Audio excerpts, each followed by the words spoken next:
As riquezas insondáveis de Cristo. E nós vamos também perceber que tudo aquilo que Cristo conquistou por nós na cruz. Tem um texto de Daniel, capítulo 7, versículo 22 a 24, vai mostrar que o reino, a majestade, os domínios, tudo aquilo que é Cristo, Ele concedeu aos povos dos santos do Altíssimo. Ou seja, toda a obra consumada no Calvário, o propósito fundamental é para derramar tudo isso para a vida da igreja. Então hoje a gente vai, irmãos, pegar como figura a terra de Canaã. A terra de Canaã, ela é uma figura de Cristo e da sua plenitude. Ou seja, todas as riquezas de Cristo estão tipificadas na terra de Canaã.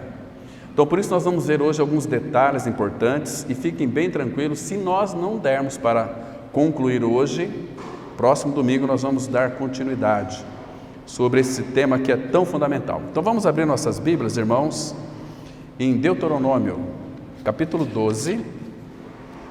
Inicialmente nós iremos ler o versículo 10 até o 12. É o quinto livro, Deuteronômio, significa o Pentateuco, capítulo 12, a partir do verso 10. E hoje, irmãos, nós vamos analisar de uma forma tão linda, tão específica, sobre todas as realidades espirituais da pessoa e a obra de Cristo.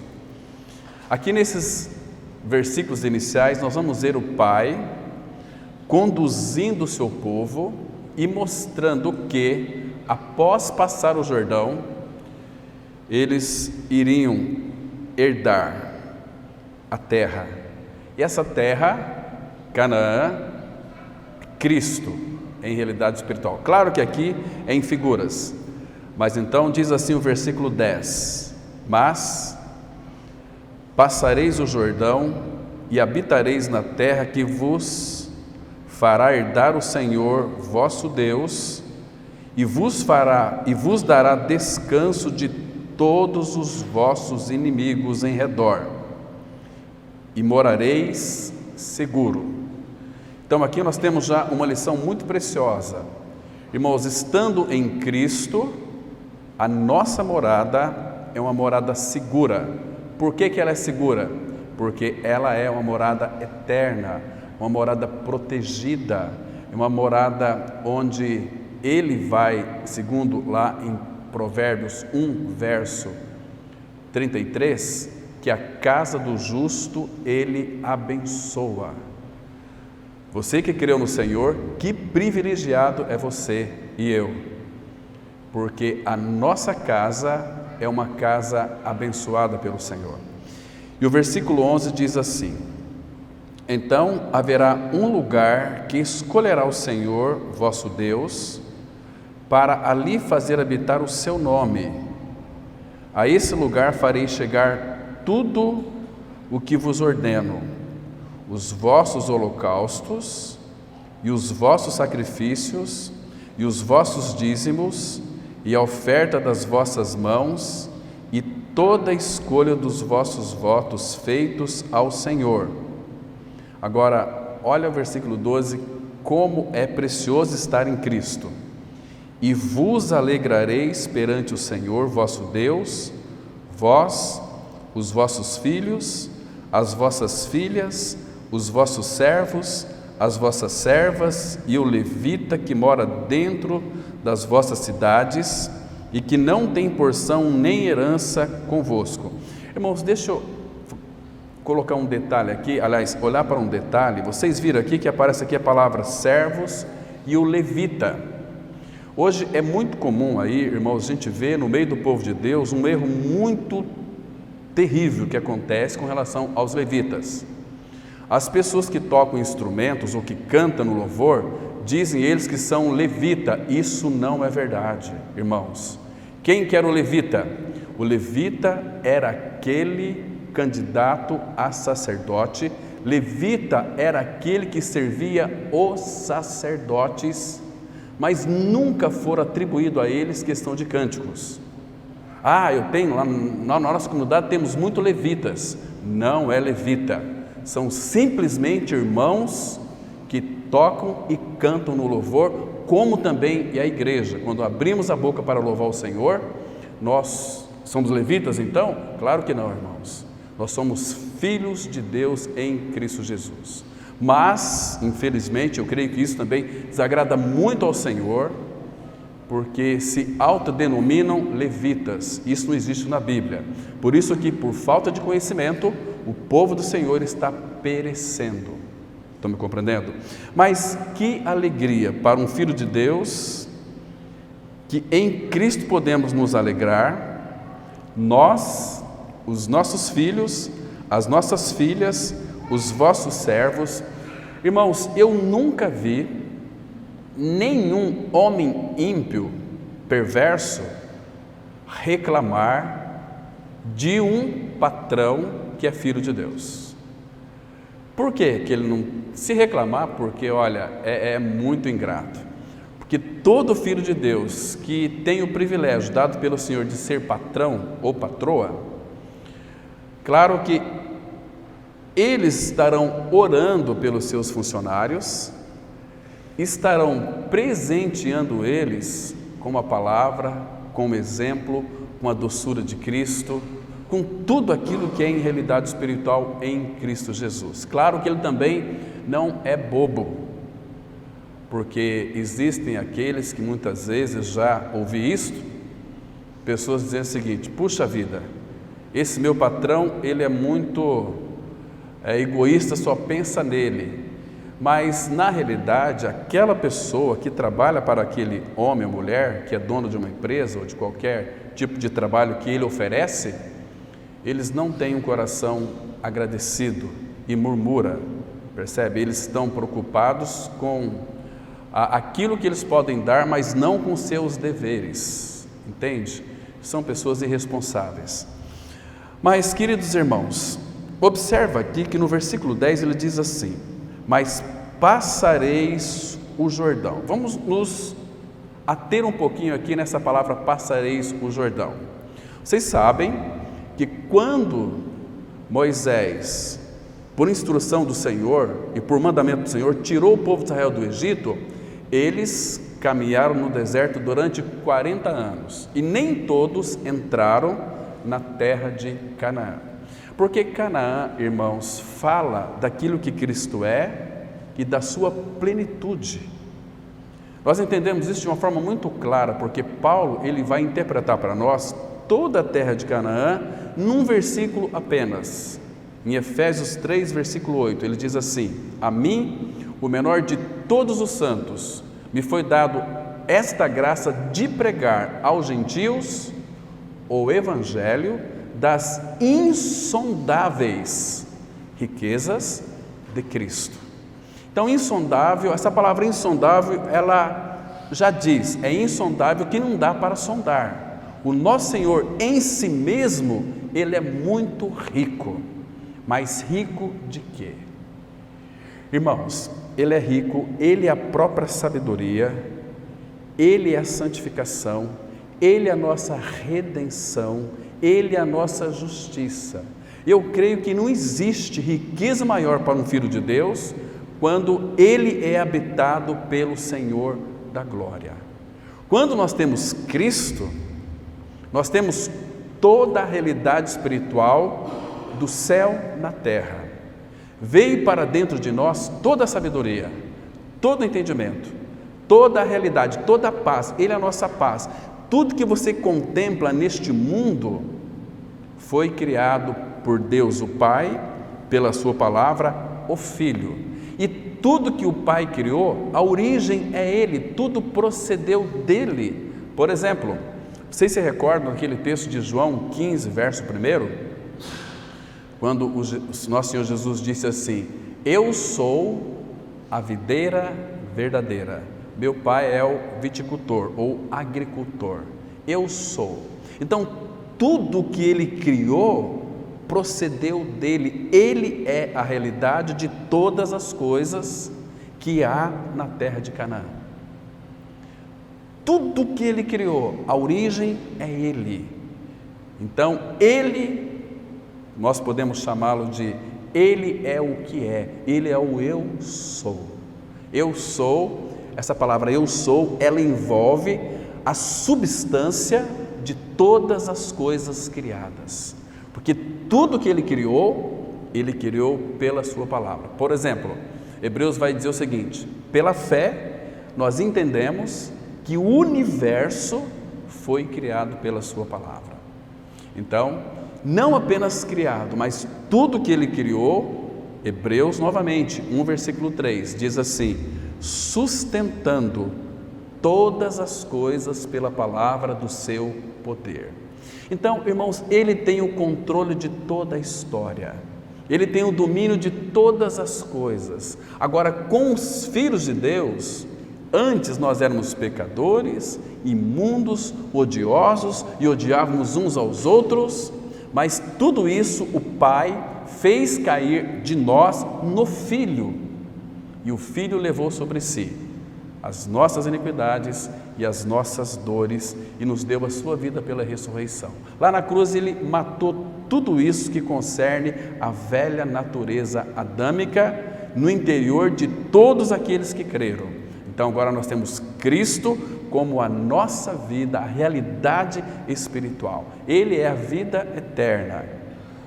Jamais podemos perecer. Um filho de Deus nunca irá perecer estando em Cristo. Por isso que o Senhor disse assim, para mim e para você: permaneçam em mim e eu permanecerei em vocês. Ali o sentido é: habitem em mim e eu habitarei dentro de vocês. Então nós temos responsabilidade também de sermos diligentes. Não podemos, irmãos, sermos negligentes para com o nosso amado Senhor, porque Ele é tudo por nós. Então, para nós, aquele povo, para adentrar em Canaã, eles tinham que passar pelo Jordão.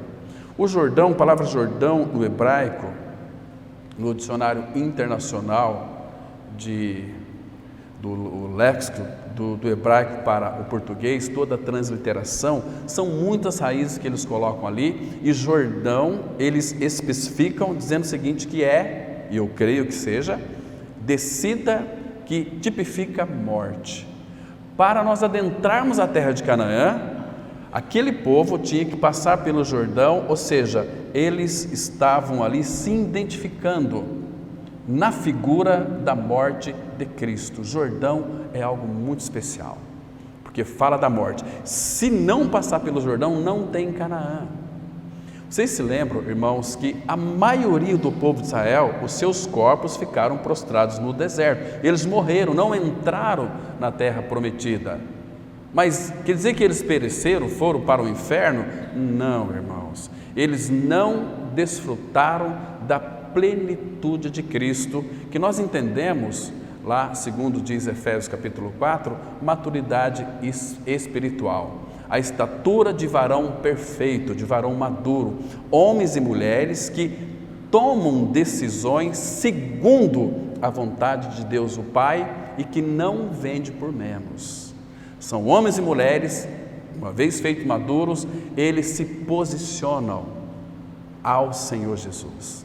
Ou seja, toda a vontade do Pai é despejada no coração dos seus filhos maduros e eles trilharão um caminho de maturidade, levando também aqueles que são capengas, que estão andando aí muito devagar, eles que já estão correndo, mas eles condescendem e começam a caminhar com aquele que é mais fraco a passo de gado.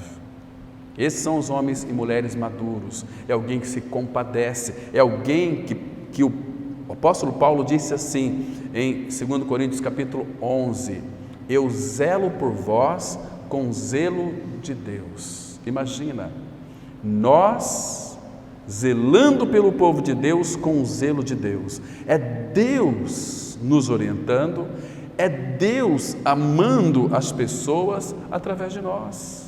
Isso para o Filho de Deus maduro gera nele muito sofrimento, porque o que é amar, meu irmão? Amar é sofrer, tudo sofre, tudo crê, tudo espera, tudo suporta. Amar é suportar as cargas dos mais fracos. Amar é, como diz lá 1 João 3,16, é você dar a vida em prol do seu irmão. Irmãos, nós já chegamos a este nível de espiritualidade, a este nível de maturidade espiritual. Então, por isso que é fundamental nós conhecermos o nosso amado Senhor e caminharmos olhando para Ele firmemente, ou seja, não tirar os olhos dele, porque, irmãos, o mundo com as suas cores tem, infelizmente, atraído, invadido muitos corações e feito com que eles deixem este caminho, o caminho da cruz, de negar a si mesmo, dia a dia tomar a sua cruz. Então aqui, versículo 10 no início diz assim: mas passareis o Jordão. Querido, sem você crer que morreu, ressuscitou com Cristo, não tem Canaã. Quando cremos que morremos com Cristo lá naquela cruz, ressuscitamos com Ele, dissemos domingo passado que Ele nos fez assentar nos lugares celestiais em Cristo Jesus. O que significa assentar nos lugares celestiais em Cristo? Significa que nós fomos introduzidos no palácio do contentamento, de alegria. Nós vamos ver depois que a alegria também é uma das riquezas imprescindíveis de Cristo para nós. Quando passamos o Jordão, é a mesma coisa, porque Deus não muda. Malaquias 3, verso 6. Eu, Senhor, não mudo. Ele não vai mudar a sua tática. Ele não vai mudar, ou seja, colocar aqui as suas figuras que Ele usou os irmãos do passado, para que no Novo Testamento, quando a realidade chega, Ele fará diferente. Ele não fará diferente. Ele fez uma história plena, perfeita. Agora, nós temos que nos alinhar à vontade do Senhor. E como vamos saber a vontade do Senhor? Nós temos em nossas mãos as Escrituras. Aqui está, guarde bem isso aqui, as respostas para todas as perguntas da vida, todas as perguntas deste mundo. Irmãos, nós temos resposta para tudo na palavra, mas o nosso grande problema é que quando temos dúvidas, nós vamos recorrer a homens e não ao Senhor. E às vezes você vai recorrer a um homem, uma mulher que não tem uma mente renovada, que talvez nem nasceu de novo, pedir algum tipo de conselho. Olha, eu não entendo isso. Vá para a palavra do Senhor. O Espírito Santo que inspirou esta verdade, Ele trará ao seu coração toda revelação, todo entendimento. A Bíblia diz em Tiago 1,5: se algum de vós necessita ou tem falta de sabedoria, peça a Deus, que a todos dá liberalmente. Peça, porém, com fé, em nada duvidando, porque o que duvida é semelhante à onda do mar, impelida e agitada de um lado para o outro. Não pense este homem que alcançará algum favor do Senhor, porque não vai alcançar. O que é pedir com fé? Sabedoria. É pedir o seguinte: Senhor, me dê sabedoria, e creia que Ele vai lhe dar sabedoria. Isso é pedir com fé. Eu estou pedindo para aquele que pode me dar. Então o que Ele vai fazer nesse sentido, lhe concedendo sabedoria? 1 Coríntios 1, versículo 30 está escrito assim: olha, porque Ele se nos tornou, claro, Jesus, da parte de Deus para nós, sabedoria. Então eu sei que sabedoria é uma pessoa. Então o que Ele vai fazer quando eu peço sabedoria? De alguma maneira Ele vai trabalhar em mim para que esta sabedoria seja formada no meu interior, ela possa crescer. Então Ele vai mostrar o porquê da não sabedoria, e quando nós buscamos sabedoria desejando recebê-la, Ele vai então de alguma maneira fazer com que nós sejamos aperfeiçoados em Cristo, e a sabedoria irá florescer em nossos corações. Aí você vai se tornar uma pessoa sábia. Sabedoria é aquilo que Deus nos dá. Ele já nos deu a sabedoria, que é Cristo, mas Ele deseja que esta sabedoria cresça dentro de nós. Imagina só que coisa mais linda. Olha, eu já tive circunstâncias que a pessoa fez uma pergunta para mim, eu assim falei: puxa, mas que pergunta difícil, imaginando comigo, confabulando comigo. Mas enquanto ela falava, fazendo um comentário argumentativo, na hora recorrendo ao Espírito Santo, ele trouxe aquele entendimento, aquela revelação, e com 2 palavrinhas que saíram dos meus lábios, que não veio de mim, falei para a pessoa e ela então se convenceu. É o falar de irmão, quando nós estamos em contato com a palavra de Deus, lendo as Escrituras, Deus ele está falando conosco. Quando você está com a Bíblia fechada, mas você é uma pessoa que ama a lei do Senhor, ama a palavra de Deus, você vai ter o rema, um falar intuitivo direto do Pai sobre aquilo que você leu em outras partes das Escrituras, trazendo sabedoria que aquela pessoa não irá resistir. Mas você precisa estar cheio de Cristo, cheio do Espírito, entende? Ninguém pode resistir uma sabedoria que é o próprio Filho habitando em nós. Experimente isso, irmãos, mas muito cuidado também, porque é uma sabedoria que encanta as pessoas. Tem que vigiar e orar, senão você entra e cai no laço do diabo. Jesus Cristo é maravilhoso. Então, passareis o Jordão e habitareis na terra, Canaã, que vos fará herdar. Nós sabemos, você também sabe, que Cristo é a nossa herança, que Deus o Pai tem uma herança em nós. Deixa marcadinho teu dedinho aqui, abra comigo lá em Efésios, capítulo 1, versículo 17 e 18. Esta é a oração que temos que fazer, mas veja aqui, irmãos, que nós temos, o Pai tem em nós uma herança, diz assim, o verso 17, Paulo está rogando ao Pai da Glória que nos conceda a mim e a você espírito de sabedoria e de revelação no pleno conhecimento dele. Agora, olha o 18. Iluminados os olhos do vosso coração. Irmãos, para nós compreendermos e nos apropriarmos das riquezas insondáveis de Cristo, precisamos orar por espírito de sabedoria e de revelação, para que Ele ilumine os olhos, não os nossos olhos visíveis, olhos do coração. O que é olhos do coração? Olhos da sua alma, da sua razão. Iluminados os olhos do vosso coração, para saberdes, porque nós já temos tudo em Cristo, mas nós não sabemos das riquezas que nós temos em Cristo. Uma vez que os nossos olhos foram iluminados, é para uma finalidade específica, para saberdes. Saberdes o quê? Vamos ver o que o versículo continua dizendo aqui para nós. Para saberdes qual é a esperança do seu chamamento. Irmão, irmã, você já sabe qual é a esperança do seu chamamento? Qual é o seu chamamento? Sabe qual é? Hebreus 3:1. Por isso, santos irmãos, que participais da vocação ascensional, da vocação celestial. Esse é a vocação nossa, não tem nada a ver com dons, com talentos, com ministérios. Todos nós, filhos de Deus em Cristo Jesus, fomos chamados para uma vocação divina, vocação celestial.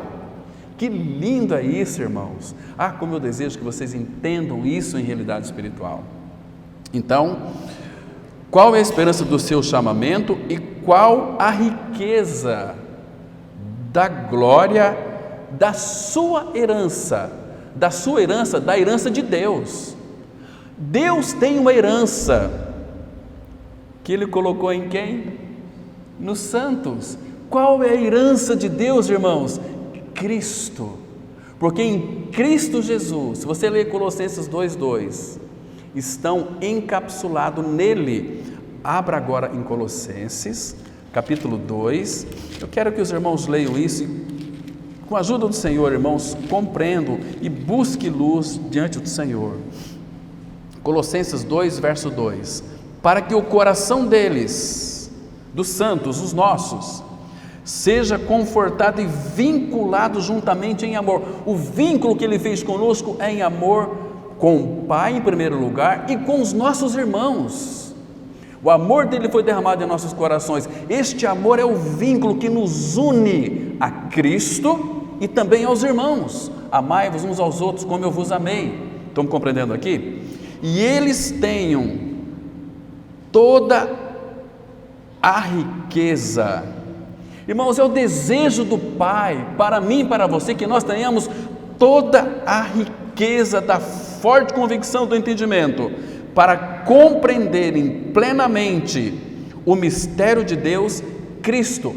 Quando o Pai revelou Cristo para nós, Ele revelou também todos os seus mistérios. Não há mais mistérios para Deus ocultar, porque tudo está em Cristo. Paulo diz: Cristo é tudo. Irmão, se você tem Cristo, você tem toda a riqueza espiritual. Agora procura conhecer o Cristo que habita dentro de você.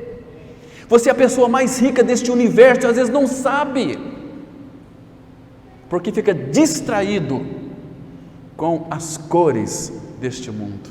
Agora, olha o versículo 3, em Cristo. Em quem? Em Cristo. Todos os tesouros da sabedoria e do conhecimento estão ocultos. Mas Cristo foi revelado. Sabe qual que é a ideia aqui que Ele quer passar para nós no Espírito? Olha, vocês têm toda a riqueza, agora procure conhecer as riquezas que há no meu filho. De que maneira? Lendo as Escrituras Sagradas, tendo intimidade com Ele. Fala: Senhor, Senhor, revela-me aquilo que eu já tenho, revela-me aquilo que Cristo é para mim em realidade espiritual. Irmão, se houver um desejo no teu coração, você vai perceber que quando Ele começa a revelar, abrir, pingar as gotas de Cristo em realidade no seu interior, isso vai lhe trazer uma satisfação imensurável. Isso vai lhe trazer um prazer, um deleite muito grande, porque satisfação é estar em Cristo.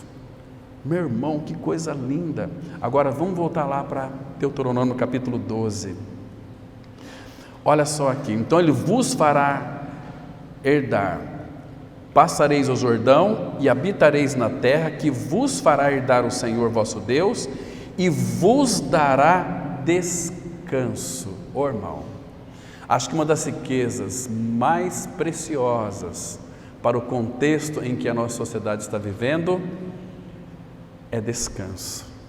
Descanso para as vossas almas. E nós sabemos que o descanso não é que você teve um dia de trabalho aí muito árduo, cansou bastante, agora você vai para casa, toma um banho, jantar e vai descansar. Não é esse descanso aqui, irmãos, é muito mais profundo do que esse.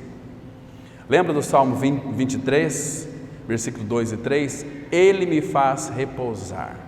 Se Ele me faz repousar, eu disse para vocês que a origem de todas as coisas está em Cristo. Se Ele me faz repousar, Ele vai me levar a águas de descanso. Água de descanso é a água, a gente vai ver depois aqui as riquezas da terra, que envolve também a água viva. São muitas coisas lindas, irmãos.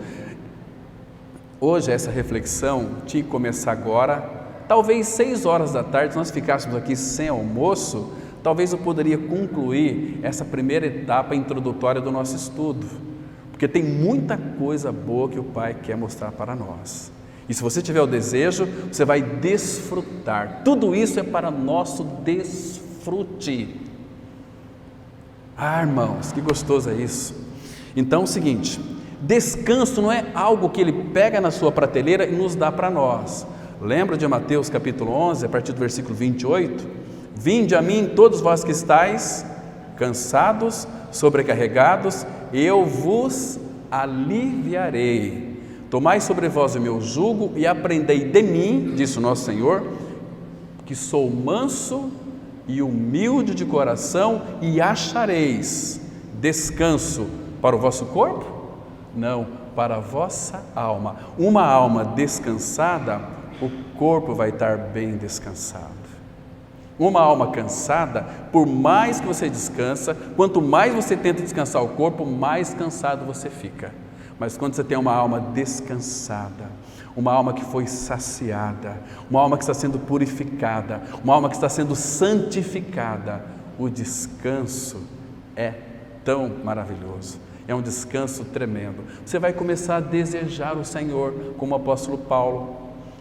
Estamos em plena confiança, 2 Coríntios 5,8, preferindo deixar o corpo e habitar com o Senhor, porque Ele é meu descanso. Eu quero essa realidade na qual hoje Ele, pela fé, me traz tudo isso para mim. Então, tudo isso nós temos nessa terra que é Cristo. Descanso de todos os vossos inimigos em redor. Irmãos, quem são esses inimigos aqui, irmãos? Inimigos, são muitos, né? Deixa marcado aqui, vamos lá para Lucas, capítulo 1. Vamos ver aqui alguns versículos. Vamos descobrir quem são esses inimigos. Primeiro que Lucas 1, a partir do verso 69,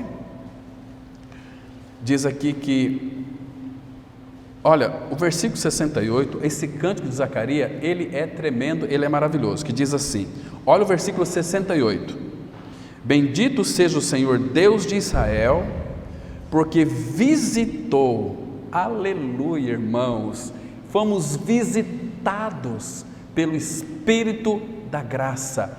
O Espírito da graça formou para mim e para você, no ventre de Maria, um corpo para o nosso amado Cristo.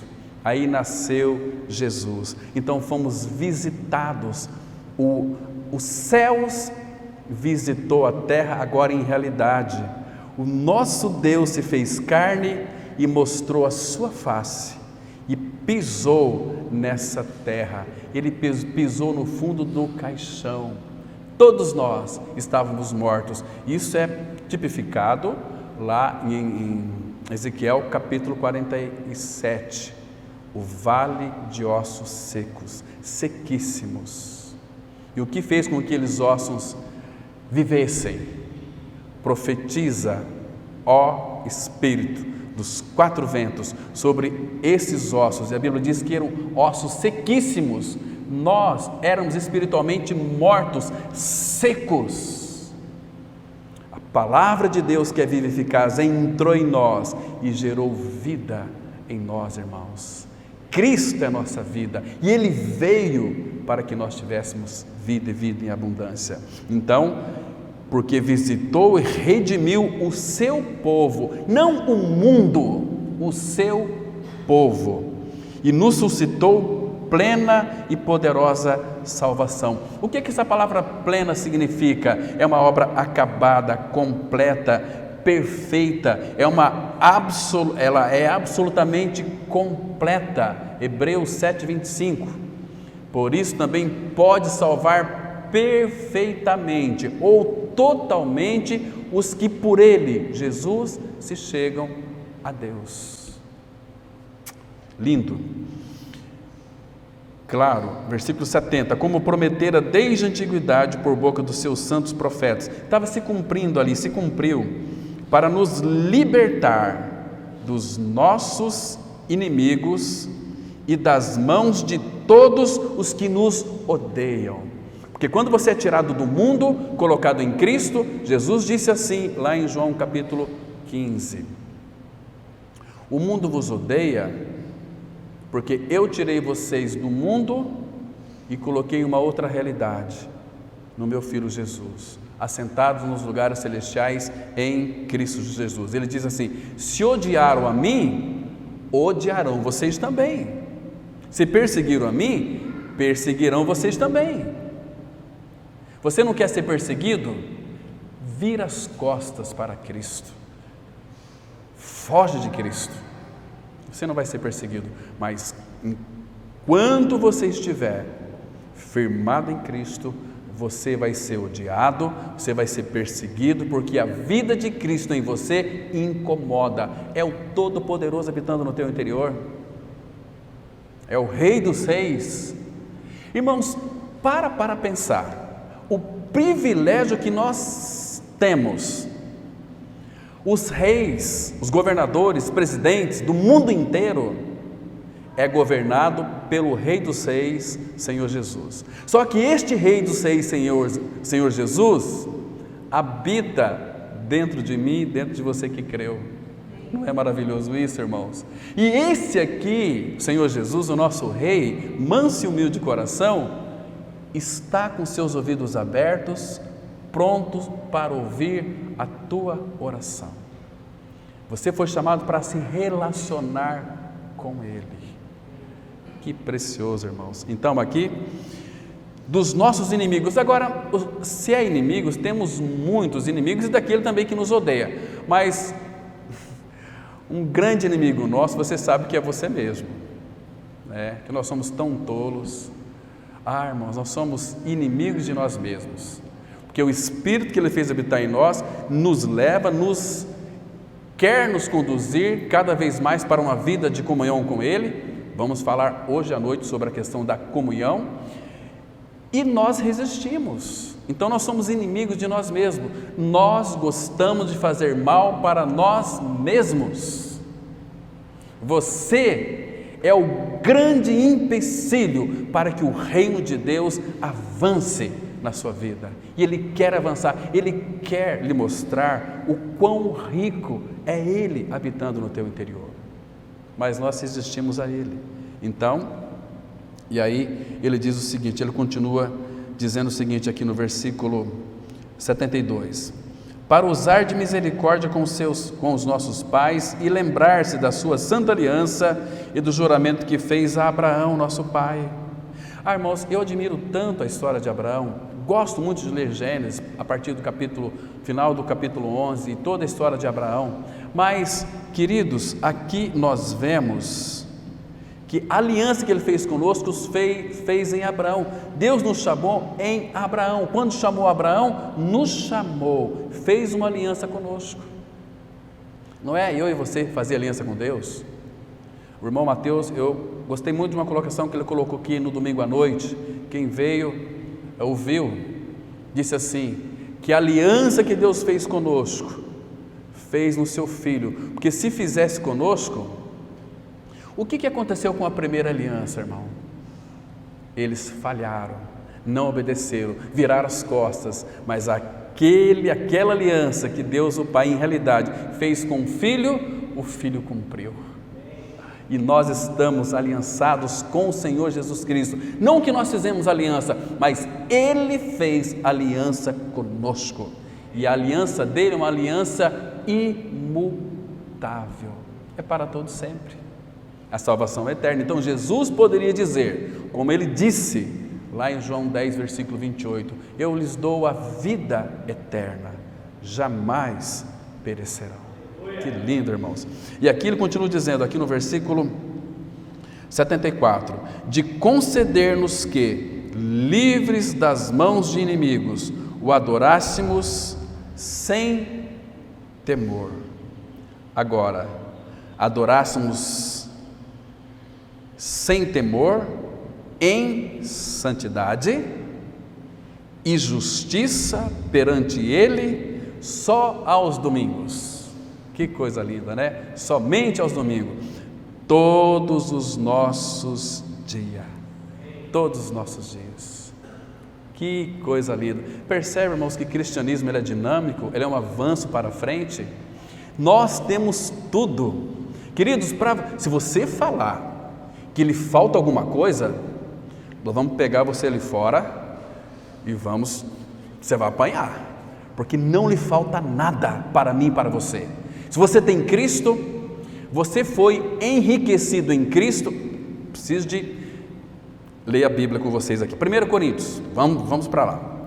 1 Coríntios capítulo 1. Vamos, irmãos, bem rapidinho, porque eu nem entrei no estudo ainda, só estou dando uma pincelada aqui panoramicamente por fora, mas vamos ver aqui. 1 Coríntios 1, versículo, vamos ler a partir do versículo 4. São versículos preciosos, temos que analisar e nos apropriarmos dele, irmãos, em realidade espiritual. Você está me ouvindo, irmão? Olha aqui, 1 verso 4.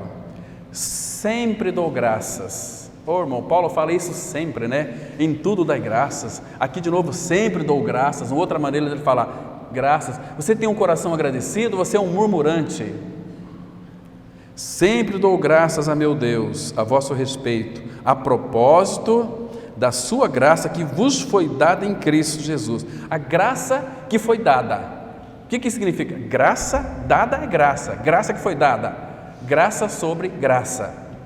Percebe que Ele quer nos enriquecer com a sua graça?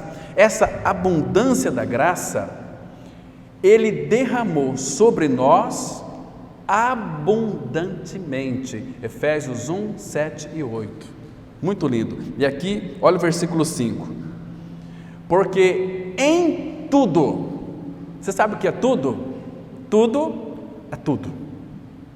Em tudo, fostes enriquecidos nele, em Cristo. E aqui Paulo ele vai fazer algumas considerações que ele achava que era importante, inspirado pelo Espírito.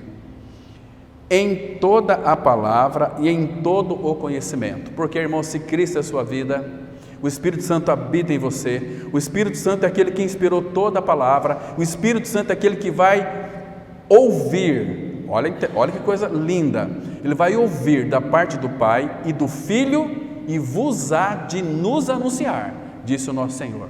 Então eu creio, irmãos, que o Pai e o Filho estão numa íntima comunhão e eles se comunicam um com os outros, um com o outro, aliás. E o Espírito e o Senhor Jesus disse assim: quando o Consolador virá, Ele vai falar do que é meu, porque Ele vai ouvir tudo que meu Pai disse e vou-lo há de anunciar. Irmão, nós estamos perdendo tempo. Quanto tempo nós perdemos distraídos com coisas, se nós voltarmos para esse poço de riqueza, as Escrituras Sagradas, e buscássemos entendimento e sabedoria para compreender todas as riquezas que nós temos em Cristo Jesus. Em tudo fossem enriquecidos nele. Você já parou para pensar? Você já fez essa pergunta? Pai, mostra para mim que tudo é isso que eu fui enriquecido em Cristo. Começa a me dar, não precisa revelar muito não, porque às vezes, irmãos, esses dias eu estava preparando um estudo, falei: Pai, eu não sei, o que eu vou falar para a tua igreja hoje? Ele começou a dar umas pinceladas, eu falei: Pai, para. E eu não anotei nada, cheguei aqui, domingo à noite, sem nenhuma anotação, estava aqui cheio de dúvidas, porque eram muitas coisas lindas e ricas e preciosas que Ele tinha falado no meu coração, que eu não sabia qual que era ainda. Aí comecei a falar, e a coisa flui, irmão, que lindo, mas contato com o trono. E Ele manda a gente ir para o trono com intrepidez e ousadia, presença direta de Deus o Pai. Ele está esperando os seus filhos ali, irmão, no recôndito. Jesus disse assim: vocês quando orar, entra no quarto e fecha a porta, você irá falar com o seu Pai, que é o Todo-Poderoso, Criador da terra, céus e mar, tudo que há neles, e sustenta todas as coisas. É com este Deus e Pai que nós iremos falar. E você acha que existe alguma coisa impossível para Ele realizar? Não. E você sabe que Ele irá conceder e fazer coisas na sua vida, segundo não a tua vontade, mas segundo a vontade dEle. Senhor, mas eu tenho tantos planos. Faça planos. Projeta, coloca diante dele, mas espera a vontade dele. Mas, queridos, não é errado fazer planos, colocar diante do Senhor, mas você já se perguntou quais são os planos de Deus para a sua vida que são melhores? Porque a graça dele é melhor do que a vida. E essa palavra graça, ela é multiforme. Quando ela é revelada a nós, ela vem, gente, é abundante. A graça de Deus, ela é abundante. Eu quero que vocês deixem marcado aqui, vamos lá para Efésios 1, versículo 7 e 8. Irmãos, para vocês entenderem um pouquinho o que significa esta graça. O apóstolo Paulo, ele escreveu lá em Romanos 5, versículo 21, dizendo o seguinte: onde abundou o pecado, superabundou a graça. Mas aqui no versículo 7 de Efésios 1, diz assim, olha só, Efésios 7, 1, no qual, presta atenção, irmãos, vamos ler com bastante cuidado aqui. Queridos, por favor, volta seu coração para a palavra agora, nesse momento que o Senhor quer ministrar ao seu coração. Diz assim: no qual temos a redenção, pelo seu sangue, a remissão dos pecados, segundo a riqueza da sua graça. Você está entendendo? O que é a riqueza da sua graça? Ela é infindável, ela é infinita, ela é insondável, como é o nosso Senhor. Riqueza da sua graça, olha o 8 agora, riqueza da sua graça que Deus derramou abundantemente sobre nós, em toda a sabedoria e prudência. Ele derramou, agora como que ele derramou a sua graça? Versículo 9, desvendando-nos o mistério. Agora, que mistério que é esse? O mistério que estivera oculto agora foi revelado, Cristo em vós, a esperança da glória. Ah, irmão, que coisa linda! Vocês estão percebendo aqui quão profundo é isso? Quanta riqueza nós temos em Cristo Jesus? Evangelho das insondáveis riquezas de Cristo. Quão precioso é o nosso Senhor. Irmãos, agora volta lá para 1 Coríntios. Porque em tudo, versículo 5, em tudo fostes enriquecidos nele, em toda palavra e em todo conhecimento, assim como o testemunho de Cristo tem sido confirmado em vós, de maneira que não vos falte, olha o versículo 7, de maneira que não vos falte nenhum dom, aguardando vós a revelação de nosso Senhor Jesus Cristo. Claro que aqui, quando Ele vier para buscar a sua igreja, esse Senhor que Ele é tão rico, este Senhor que não dá para mensurar as suas riquezas, sabe o que Deus fez com Ele por nós? Olha o versículo 9 aqui, 1 Coríntios 1, 9, fiel é Deus, pelo qual fostes chamados à comunhão de seu Filho Jesus Cristo, nosso Senhor. A palavra comunhão aqui tem uma conotação de união com Cristo, comunhão com Ele. Aqui você vai desfrutar de Cristo, comunhão de seu Filho, ou em outras palavras, na comunhão nós sabemos, quando nós temos comunhão uns com os outros, tudo que é meu eu vou compartilhar com você e você comigo. Mas o que nós vamos compartilhar com Ele, irmãos? Fala para mim, o que você tem para compartilhar com Ele? Ah, tem esse relógio aqui, é dele. Tem essa roupa bonita, é dele. Meu carro, é dele. Eu tenho uma casa, é dele. Então, Senhor, eu me prostro diante de Ti. E agora o que Ele tem para compartilhar conosco? Todas as coisas, todas as coisas. Por isso que a palavra fala assim: se vocês morreram com Cristo, buscai as coisas que são de cima, não nas que são aqui da terra. Pensai nas coisas que são do alto, porque vocês morreram e a vossa vida está escondida com Cristo em Deus. Volta lá, irmãos, para Deuteronômio, capítulo 12, nosso texto base, estamos considerando aqui. Então aqui, mão dos vossos inimigos em redor. E a última palavra aqui, irmãos, que nós encontramos aqui no versículo 10, no finalzinho, e morareis seguros. Irmãos, o nosso Pai Celestial, na pessoa do Filho, trouxe para nós uma segurança maravilhosa e tremenda. Agora, como que essa segurança ela será aumentada em nós? Como que vamos perceber que estamos seguros? Primeiro você tem que crer. Tito fala, Tito 1, versículo 2, que o Deus que não pode mentir. E tantos outros textos que nós sabemos que Ele não mente. Deus é a verdade. A palavra fala do nosso Pai, concernente à verdade, o Deus da verdade. Irmãos, nós somos tão esquisitos quando mentimos, que a gente não se parece nada com o nosso Pai Celestial. Mas a verdade entrou em nós, Cristo é a verdade, habita em nós, Ele não mente. Então, irmãos, um dos detalhes fundamentais para termos segurança em nossa morada, deixa eu pedir para vocês abrir comigo em Provérbios, capítulo 1, versículo, vamos ler apenas um versículo aqui, versículo que eu amo demais esse versículo, tenho experimentado em minha vida, verso 33, último versículo, Provérbios 1, versículo 33. Aqui começa, irmãos, a nossa segurança.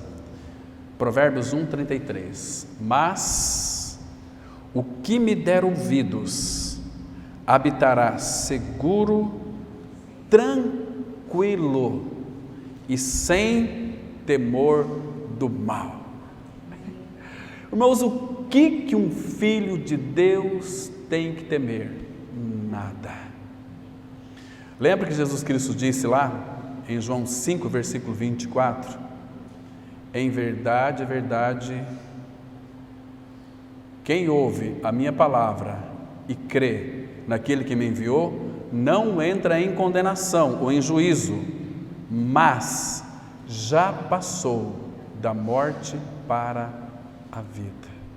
Nós habitaremos, irmãos, em casas que são protegidas pelo Senhor.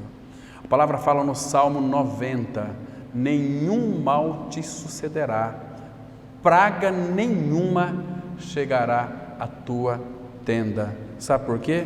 Porque a casa do Senhor, vira a tua página aí em Provérbios capítulo 3, versículo 33. Antes, porém, irmãos, vamos ler o versículo 25 aqui, o 24, Provérbios é lindo demais, é a biblioteca inspirada do rei Salomão. Pensou? Quando você está lendo Provérbios, você está entrando na biblioteca inspirada do rei Salomão, figura de Cristo. E quão sábio foi este homem, e quão maravilhosos conselhos nós temos aqui. Ele diz assim: quando te deitares, não temerás, deitar-te-ás e o teu sono será suave. Teu irmão aqui, ele falou o seguinte: olha, eu morei muito tempo nessa casa aí, lembra? Mas chega uma época aqui do mês de agosto, que tem aqui um pampeiro, mas eu dormi tranquilo. No começo começou a inquietar, mas nós oramos ao Senhor: Senhor, nos dá um sono tranquilo, dormir. Esse ano parece que nem teve festa na nossa cidade, e segundo me informaram, teve baile todos os dias. Dormimos tranquilo, sono suave, sono gostoso. Versículo 25: não temas o pavor repentino. Irmãos, quantos e quantos filhos de cristãos talvez tenham um problema de inquietação da sua alma por encontrar nos pais insegurança, aí vai levar seus filhos em psicólogos, aí eles colocam, já faz um laudo de uma doença chamada, teu filho aí tem terror noturno, esses pavor repentino vem. A minha Bíblia e a tua Bíblia, o meu Deus e Pai, diz assim: não temas o pavor repentino, nem a arremetida dos perversos, quando vier. Não é para a gente temer perverso, não. Por quê? Olha aí, irmãos, para o texto. Porque o Senhor será a tua segurança. E que segurança nós temos, irmãos? O Senhor não é nem anjos. Tem muita gente: eu quero ver anjos, os anjos de Deus. Não é anjo. Ele ama tanto você e eu. Antes nós não éramos especiais. Hoje, por causa de Cristo que habita em nós, nós temos toda a riqueza. Nós somos homens e mulheres especiais, propriedade exclusiva de Deus. Propriedade exclusiva significa propriedade especial do Senhor. Somos dele, então, porque o Senhor será a tua segurança. E que segurança nós temos? E guardará os teus pés de serem presos. Presos em quê? Nas armadilhas que o mundo coloca para nós. E como tem armadilhas, irmãos? Queridos, e aí ele diz o seguinte, no versículo 33, olha que lindo, irmãos: a maldição do Senhor habita na casa do perverso. Uma vez, uma pessoa falou para mim o seguinte: pastor Cláudio, eu não sabia que Deus amaldiçoava, não. Eu falei, ele não está amaldiçoando. A maldição do Senhor habita na casa do perverso. Por quê? Se você ler, por exemplo, Gálatas capítulo 3, você vai perceber ali que aquele que não cumpre a lei é maldito. O Senhor, Ele não faz outra coisa a não ser nos abençoar, mas por causa do pecado a pessoa se amaldiçoa quando não quer cumprir a lei e a palavra do Senhor. Entende, irmãos? Agora, porém, é o contraste. Porém, a morada dos justos, Ele abençoa. Está vendo, irmãos? Como é abençoada a casa daquele que foi justificado por Cristo. É uma casa, é um lar abençoado, é um lar harmonioso, é um lar enriquecedor, é um lar onde não falta nada. Por quê? Porque o Senhor é meu pastor, nada me faltará. Irmãos, existe riqueza maior do que essa? Que nós, não é que vamos ter, nós já temos em Cristo Jesus. Então, nós vamos habitar em moradas seguras. Agora, por favor, volta aqui nos Salmos, vamos para Salmos 121, texto que nós conhecemos, decore salteado. Salmo 121, vamos ler alguns versículos. Vou ler aqui o versículo 2, para a gente ver as nossas benesses, os nossos benefícios que temos em Cristo. Olha o versículo 2: o meu socorro, o versículo 1 fala assim: eleva os olhos para os montes, de onde me virá o socorro? Para muitos crentes cabeça de minhoca, o socorro vem dos montes. Vamos lá no monte, vamos buscar. Jesus manda ir para o quarto. Você, quando orar, vá para o quarto e fecha a porta. Para muitos vem dos montes, mas o versículo 2 diz assim: o meu socorro vem do monte? Vem do Senhor, que fez o céu e a terra. Ele não permitirá que os teus pés vacilem. Às vezes, olha, irmãos, como tem crente vacilão. Mas, filho de Deus, ele disse assim: Ele, o Senhor, não permitirá que os teus pés vacilem, não dormitará aquele que te guarda. Pedro fala em 1 Pedro 1,5 que nós somos guardados pela fé no poder de Deus, pela fé. Versículo 5: o Senhor é quem te guarda, o Senhor é a tua sombra à tua direita, de dia não te molestará o sol, nem de noite a lua. Eu contei para vocês, mas vou relembrá-los aqui, os irmãos. A gente sempre, quando vai viajar para o Paraná, nós vamos de veículo, de carro. Irmãos, todas as vezes nós nunca enfrentamos um sol escaldante. Teve uma vez, os irmãos ali de São José do Rio Preto, e eu contei isso para os irmãos lá na comunidade. Aí ele falou assim: Cláudio, nós vamos no encontro de homens lá na Chácara Canaã, Primeira Batista em Londrina, e fomos para lá. Mas no dia, quando era 10 horas da manhã, esse irmão ligou para mim dizendo o seguinte: olha, Cláudio, nós vamos para Londrina, mas hoje nós vamos enfrentar sol, né? É assim, ele estava dizendo para mim o seguinte: olha, será que vai ter sombra igual você fala?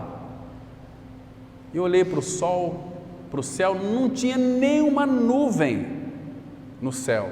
Não tinha nenhuma. Às vezes, a pessoa, aqueles pessoal que trabalhava assim, hoje não vou nem sair de casa, estou vendo a nuvem lá longe, vai virar um toró, eu vou ficar em casa. E não chovia. Mas não tinha nenhuma nuvem. Sabe aquelas manhãs lindas, assim, do mês de maio, bem fresquinha, que não tem como ter nuvem? Eu falei: Senhor, Eu não sei se esse é um teste para mim ou não, mas se o senhor quiser, o senhor pode trazer nuvens, né, para mostrar para o irmão. Mas eu falei, nossa, hoje eu vou passar vergonha. E aí, quando foi mais ou menos 15 para o meio-dia, começou a nublar o tempo, e 13h nós saímos, e quando nós entramos na pista, o que aconteceu? Caiu um toró, e foi de chuva, de São José do Rio Preto até Londrina, e na volta, tempo nublado. O Senhor, Ele guarda, Ele protege. Ele está dizendo aqui, que de dia não te molestará o sol, nem de noite a lua. Olha o versículo 7. O Senhor te guardará de todo mal. Guardar a tua alma.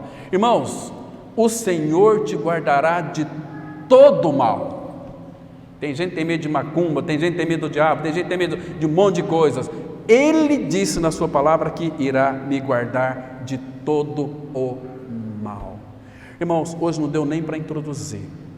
Mas domingo que vem nós vamos ver se a gente consegue falar com mais profundidade sobre as riquezas insondáveis de Cristo. Eu vou dizer para os irmãos algo aqui muito importante. Tem muita coisa boa para nós vermos aqui. Isso é para a gente conhecer o Senhor e amarmos mais o Senhor. Então por hoje vamos ficar por aqui. Amém? Vamos ter uma palavra de oração. Pai Santo, mais uma vez, somos tão gratos ao Senhor pelo privilégio, Pai, de nos unirmos como igreja do Senhor, para conhecermos o Senhor um pouquinho mais. Pai, revela o Teu Filho em nós de uma forma cada dia mais real, para que nós possamos experimentá-lo, quão rico é o nosso Senhor, quão bom é o nosso Senhor. Pai, nós já temos tido essa experiência de que Ele é bom, mas desvenda os nossos olhos, para que experimentemos toda a riqueza da sua bondade, a riqueza da sua glória, a riqueza da sua graça, a riqueza do seu amor, a riqueza da sua longanimidade, a riqueza da sua benignidade, a riqueza da sua mansidão, a riqueza do seu domínio próprio. Pai, que Cristo então cresça em nós, para que essas virtudes, esses teus atributos sejam vistos em nós, porque Cristo é a nossa vida. Frutifique essa palavra, Pai, e em Cristo nós oramos. Amém.